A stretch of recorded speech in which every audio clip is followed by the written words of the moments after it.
Hi friends, welcome back to my channel. ఈరోజు recipe వచ్చి snacks recipe అయితే చేసి చూపిస్తానండి. పిల్లలకి ఎంతో ఇష్టంగా తింటారు. ఇలా చేసి పెట్టండి. ఒక కప్పు రేషన్ బియ్యం ఉంటే చాలండి, అప్పటికప్పుడు చేసుకోవచ్చు. పెద్దవాళ్ళకు కూడా చాలా ఇష్టపడతారండి. ఇలా చేసి పెట్టండి. ఒక కప్పు రేషన్ బియ్యం తీసుకున్నాను. ఇవైతే శుభ్రంగా కడుక్కొని ఒక 2 గంటల పాటు అయితే నానబెట్టుకోవాలి. 2-3 సార్లు అయితే కడుక్కోవాలండి, డస్ట్ ఉంటుంది కదా. ఇప్పుడైతే దీంట్లోకి వాటర్ వేసుకుంటున్నానండి.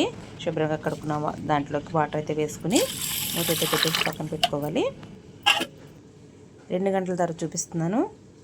చూడండి, బియ్యం అయితే మనం విరిచిన వెంటనే విరిగిపోతున్నాయి కదా, చాలా బాగా నానియి. ఒక కప్పు బెల్లం అయితే తీసుకున్నానండి. పాకం ఏం రావక్కర్లేదు, బెల్లం కరిగితే సరిపోతుంది. ఒక అరకప్పు వాటర్ అయితే వేసుకోవాలి. స్టవ్ అయితే వెలిగించి మనం బెల్లాన్ని అయితే కరిగించుకోవాలి.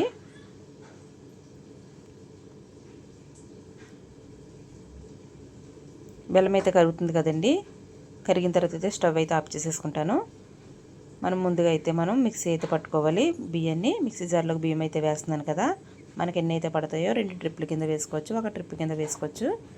నేనైతే ఒక ట్రిప్ కింద వేసేసుకుంటున్నానండి. 4 ఇలాచీలు కూడా వేసుకున్నాను. మెత్తని పేస్ట్ లాగా అయితే ఆడుకోవాలి. చూడండి, మెత్తగా ఆడుకున్నాను కదా. ఒక సర్వింగ్ బౌల్లోకి అయితే తీసేసుకుంటున్నాను. చాలా సింపుల్గా అయిపోద్దండి, స్కిప్ చేయకుండా మాత్రం చూడండి. ఒక బౌల్లోకి తీసుకుంటున్నాను కదా. మనం మిక్సీ జార్ కడుక్కుని కూడా వాటర్ వేసుకోవచ్చండి, ఏమీ పర్వాలేదు. దీంట్లో టేస్ట్కి సరిపడగా సాల్ట్ వేస్తున్నాను.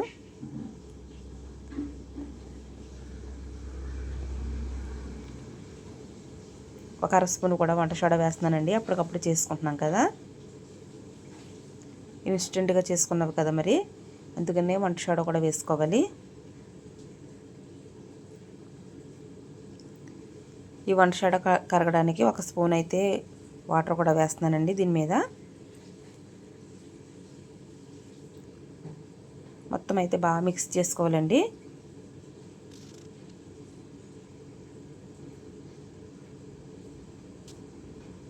మనం ఎంత బాగా కలిపితే అంత బాగా వస్తాయి.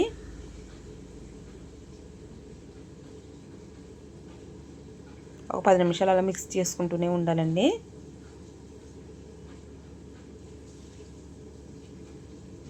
ఈ లోపలైతే నేను స్టవ్ వెలిగించుకుని గుంత పొంగనాలతో అయితే పెట్టుకున్నానండి. అది వేడెక్కుతుంది కదా, నేను ఒక గ్లాసులోకి అయితే పిండి తీసుకుంటున్నాను.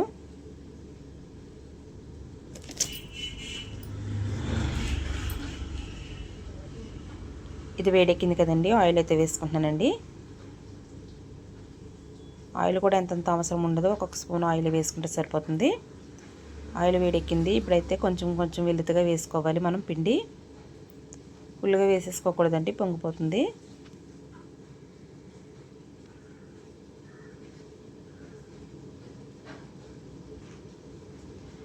ఇవన్నీ వేసుకున్న తర్వాత అయితే మనం మూత పెట్టుకుని సిమ్లోనే కుక్ అవనివ్వాలండి.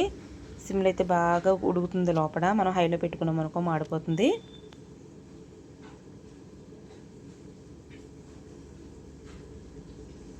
చూడండి ఎంత సాఫ్ట్గా అయితే కుక్ అయినాయో. మనం రివర్స్ చేసుకున్న రెండో పక్క కూడా కాల్చుకోవచ్చు, కానీ ఉడికిపోయినాయి కదా, నేనైతే తీసేసుకుంటున్నాను. ఒక ప్లేట్లోకి అయితే తీసుకుంటున్నానండి. అంతే ఫ్రెండ్స్, వేడివేడిగా బియ్యంతో మనకు స్నాక్స్ అయితే రెడీ అయిపోయినాయి. ఎలా వచ్చినాయో కామెంట్స్ అయితే చేయండి. మన ఛానల్కి కానీ ఫస్ట్ టైం వస్తే మన ఛానల్ కూడా సబ్స్క్రైబ్ చేసుకోండి, లైక్ చేయండి, షేర్ చేయండి, కామెంట్స్ కూడా చేయండి. మళ్ళీ వేసి చూపిస్తున్నాను చూడండి. ఇంకో వాయి కూడా వస్తుంది కదా, ఈ వాయి కూడా వేసేసుకుంటున్నాను.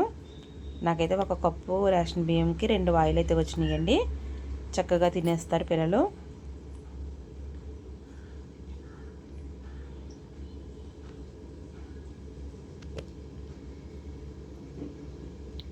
అంతేనండి, ఒక ప్లేట్లోకి అయితే సర్వ్ చేసుకుంటున్నాను. మనం బెల్లాన్ని కరిగించుకున్నాం కదా, 1 కప్పులోకి అయితే తీసుకోవాలి.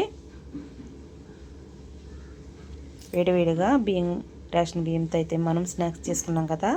మీకు ఎలాగ అనిపించిందో నాకైతే కామెంట్ చేయండి. వీడియో కానీ నచ్చితే మన ఛానల్ కూడా సబ్స్క్రైబ్ చేసుకోండి. మళ్ళీ మంచి రెసిపీతో కలుస్తాను. Bye friends.